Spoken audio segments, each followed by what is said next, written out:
नेहा और उसका दोस्त सोनू दोनों एक ही क्लास में थे। नेहा बहुत गरीब थी और सोनू एक अच्छे घर से था। ऐसे ही स्कूल लंच टाइम में सोनू नेहा का लंच देखकर उसका मजाक बनाता है और कहता है, अरे प्रिया, आज भी तू अचार और पराठा लेकर आई है। तेरी मम्मी को खाना बनाना नहीं आता क्या? जब देखो तब वो तुझे अचार और पराठा ही दे देती है। ऐसी कोई बात नहीं है, मेरी मम्मी को बहुत अच्छा खाना बनाना आता है। वो तो मुझे अचार और पराठा बहुत पसंद है, इसीलिए मेरी मम्मी मुझे हमेशा अचार और पराठा दे देती है।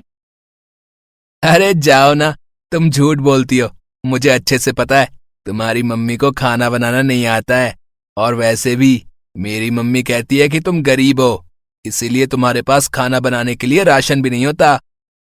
सोनू, तुम अपनी बकवास बंद करो। तुम्हारी मम्मी ने तुम्हारे लिए जो भेजा है तुम चुपचाप वो खा लो। मेरी मम्मी ने मेरे लिए क्या भेजा है इससे तुम्हें कोई मतलब नहीं है। अरे मेरी मम्मी ने तो आज हलवा पूरी और कद्दू की सब्जी दी है। तुम एक बार टेस्ट करके तो देखो, तुम्हें भी मजा आ जाएगा खाने में। रोज रोज अचार पराठा खाकर तो बोर हो जाती होगी तुम। एक काम करो, ये खाकर देखो, अच्छा लगेगा तुम्हें। अरे वाह सोनू, तुम्हारा लंच तो बहुत टेस्टी है। सच में तुम्हारी मम्मी बहुत अच्छा खाना बनाती है। देखा, मैंने कहा था ना कि तुम्हें पसंद आएगा। तुम अपनी मम्मी को रोज बोला करो कि वो तुम्हें रोज नया नया खाना बनाकर दिया करें। सोनू की बात सुनकर नेहा का मन थोड़ा सा उदास हो जाता है। थोड़ी देर बाद स्कूल की छुट्टी हो जाती है और स्कूल से घर आने के बाद नेहा अपनी माँ से इस बारे में शिकायत करने लगती है। माँ, तुम रोज रोज मुझे अचार पराठा क्यों दे देती हो? तुम्हें खाना बनाना नहीं आता क्या?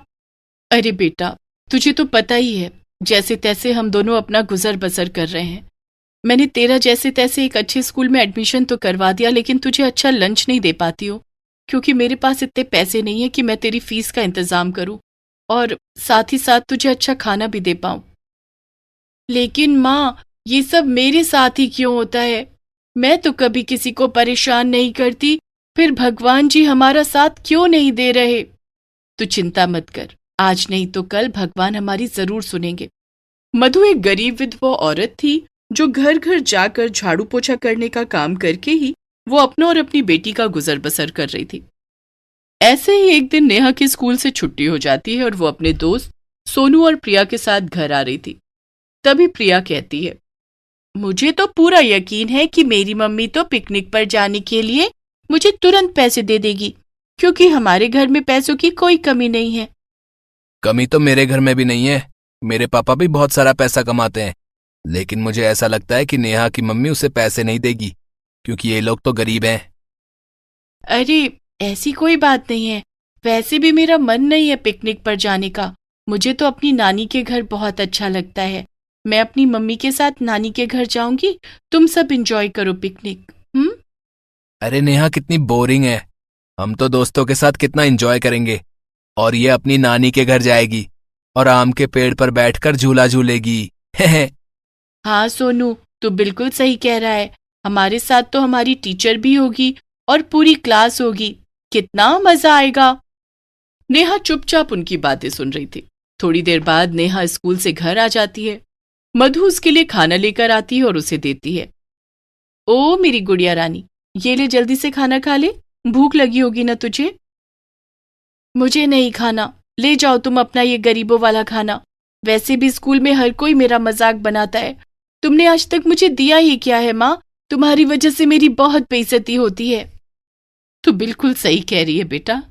शायद मेरी लाचारी और बेबसी के कारण ही तुझे लोगों के ताने सुनने को मिलते हैं। मैं भगवान से यही प्रार्थना करती हूँ कि अगले जन्म में मैं तेरी माँ न बनूं। माँ, ऐसा मत बोलो और मुझे माफ कर दो कि मैंने तुमसे ऐसे बात की। लेकिन मैं क्या करूँ माँ, स्कूल में हर कोई मेरा मजाक बनाता है। जिसे देखो उसे वह यही कहता है कि मैं गरीब हूँ। तू चिंता मत कर बेटा, एक दिन हमारी तकदीर भी बदलेगी। ऐसे ही रात को बहुत जोरों से बारिश होने लगती है। बारिश के कारण मधु रात का खाना भी नहीं बना पाती। इसी बीच नेहा को बहुत जोर से भूख लगने लगती है। माँ, मुझे कद्दू की सब्जी और पूरी खानी है। जल्दी से मेरे लिए कद्दू की सब्जी और पूरी बना दो आप। अरे बेटा, तुझे दिखाई नहीं देता क्या? बाहर कितनी जोर से बारिश आ रही है।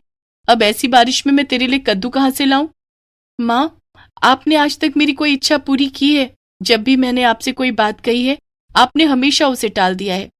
आज अगर मैंने कद्दू की सब्जी और पूरी नहीं खाई तो याद रखना मैं खाना ही नहीं खाऊंगी। बेटा, बात को समझने की कोशिश कर। अभी ना तो मेरे पास पैसे हैं और ना ही बाहर जाने का कोई रास्ता। बाहर बहुत जोर से बारिश आ रही है और रात भी काफी हो चुकी है। रहने दो, मुझे आपसे बात ही नहीं करनी है। जब देखो तब आप कोई ना कोई बहाना बनाती रहती हो। मैं जा रही हूं अपने कमरे में सोने। बारिश में नेहा की ऐसी जिद से मधु परेशान हो जाती है। उसे कुछ समझ नहीं आ रहा था कि वो क्या करे। तभी मधु को एकदम से कुछ याद आता है और वो बारिश में ही छाता लेकर घर के पीछे एक बगीचे में जाती है जहां तरह तरह की सब्जियां लगी थी। उसी में से एक कद्दू की बेल भी थी। मधु बहुत घबरा रही थी। हे भगवान, मैं जानती हूं कि यह कद्दू की बेल किसी और की है, लेकिन अभी मुझे कैसे भी अपनी बेटी के लिए यहां से कद्दू तोड़ना ही होगा, वरना मेरी बेटी आज खाना नहीं खाएगी। ऐसा सोचकर मधु जैसे ही कद्दू की बेल से कद्दू तोड़ने ही वाली थी कि तभी एक कद्दू मधु से कहता है, अरे रुको, कौन हो तुम और मुझे क्यों तोड़ रही हो? मुझे तोड़कर क्या मिलेगा तुम्हें? हे भगवान, कौन हो तुम? सामने आओ। अरे भाई, मैं ही हूं, कद्दू। मैं जादुई कद्दू हूं, इसीलिए मैं बोल सकता हूं। अब ये बताओ कि तुम मुझे तोड़ना क्यों चाहती हो? माफ करना, मेरी वजह से तुम्हें इतनी तकलीफ हो रही है। दरअसल बात यह है कि मेरी बेटी अभी जिद में है। जब तक मैं उसे कद्दू की सब्जी और पूरी बनाकर नहीं दूंगी तब तक वो ना तो मुझसे बात करेगी और ना ही वो खाना खाएगी। अच्छा, तो तुम अपनी बेटी के लिए इतनी बारिश में यहां आ गई? तुम्हें अपनी जान की परवाह नहीं है क्या? मेरा इस दुनिया में मेरी बेटी के अलावा और कोई नहीं है और मैं अपनी बेटी के लिए जो हो पाएगा, जितना हो पाएगा मैं वो करूंगी, फिर चाहे वो करते करते मेरी जान ही क्यों ना चली जाए। सच में मां की ममता बहुत अनमोल होती है। तुम्हारी ममता देखकर मैं बहुत खुश हुआ। एक काम करो, तुम एक कद्दू तोड़ लो और उस कद्दू से अपनी बेटी को सब्जी बनाकर खिला देना। और हां, मैं एक जादुई कद्दू हूं। तुम्हें जब भी मेरी मदद की जरूरत होगी तुम एक बार सच्चे मन से मुझे पुकार लेना। मैं तुरंत तुम्हारी मदद करने के लिए वहां आ जाऊंगा। तुम्हारा बहुत बहुत शुक्रिया कद्दू। अब मैं जा रही हूं, रात काफी हो चुकी है। मधु जादुई कद्दू के बेल से एक कद्दू तोड़ लेती है और उस कद्दू को घर ले जाकर अपनी बेटी के लिए कद्दू की सब्जी और पूरी बनाती है। पूरी सब्जी खाकर नेहा बहुत खुश होती है। ऐसे ही अगले दिन नेहा अपनी माँ से कहती है, माँ, तुम्हें पता है स्कूल के सभी बच्चे पिकनिक पर जा रहे हैं और मुझे भी पिकनिक पर जाना है। बेटा, पिकनिक पर जाने के लिए तो पैसे चाहिए होंगे। तुझे पता ही है ना कि तेरी माँ कितनी मेहनत करती है तुझे पढ़ाने के लिए। माँ, मैं कुछ नहीं जानती, मुझे पिकनिक पर जाना है तो मतलब जाना है। नेहा फिर से जिद करने लगती है। मधु आंख बंद करके जादुई कद्दू को याद करती है और उससे पैसे मांगती है। जादुई कद्दू तुरंत मधु को पैसे दे देता है। पैसे देखकर मधु नेहा से कहती है, अच्छा ठीक है, तू स्कूल जा, मैं लंच टाइम में तेरे स्कूल आऊंगी। तेरी मैडम से बात करके पिकनिक फीस जमा करवा दूंगी। अब तो खुश है ना तू? अरे वाह, तुम तो बहुत जल्दी मान गई माँ। आज मैं बहुत खुश हूँ। अपने सारे दोस्तों को बताऊंगी कि अब मैं भी पिकनिक पर जाऊंगी। ऐसे ही समय बीतता जाता है। मधु जादुई कद्दू की मदद लेकर हंसी खुशी अपने जीवन में आगे बढ़ रही थी। ऐसे ही एक दिन मधु सब्जी लेकर घर की ओर आ रही थी। तभी रास्ते में एक बूढ़ी औरत का एक्सीडेंट हो जाता है। मधु बूढ़ी औरत को अस्पताल में एडमिट करवाती है। बूढ़ी औरत के सर से बहुत सारा खून निकल चुका था। औरत की जान बचाने के लिए डॉक्टर को ओ पॉजिटिव खून चाहिए था। मधु जगह जगह जाकर ओ पॉजिटिव खून की तलाश कर लेती है, लेकिन उसे खून कहीं नहीं मिलता। थक हार कर मधु जादुई कद्दू की मदद लेती है। जादुई कद्दू मधु के शरीर का ब्लड ग्रुप ही चेंज कर देते हैं और उसके शरीर में खूब सारा ओ पॉजिटिव खून डाल देता है। मधु डॉक्टर से कहकर उस बूढ़ी औरत को अपना खून दे देती है। बूढ़ी औरत के ठीक होने के बाद बूढ़ी औरत मधु से कहती है, वैसे तुम्हारी इंसानियत देखकर मैं बहुत प्रसन्न हुई हूं। इतनी मुश्किलों भरी जिंदगी और इतना संघर्ष करने के बावजूद तुम दूसरों की मदद करना नहीं भूलती। इतना बोलकर वो बूढ़ी औरत जादुई कद्दू में बदल जाती है। मधु, मैं तो तुम्हारी परीक्षा ले रहा था और तुम इस परीक्षा में सफल हुई हो। तुम्हारी इंसानियत और प्रेम भाव देखकर मैं बहुत खुश हूं। इसीलिए मैं हमेशा हमेशा के लिए खुद को तुम्हारे लिए समर्पित करता हूं। अब से मैं हमेशा तुम्हारा कहा मानूंगा।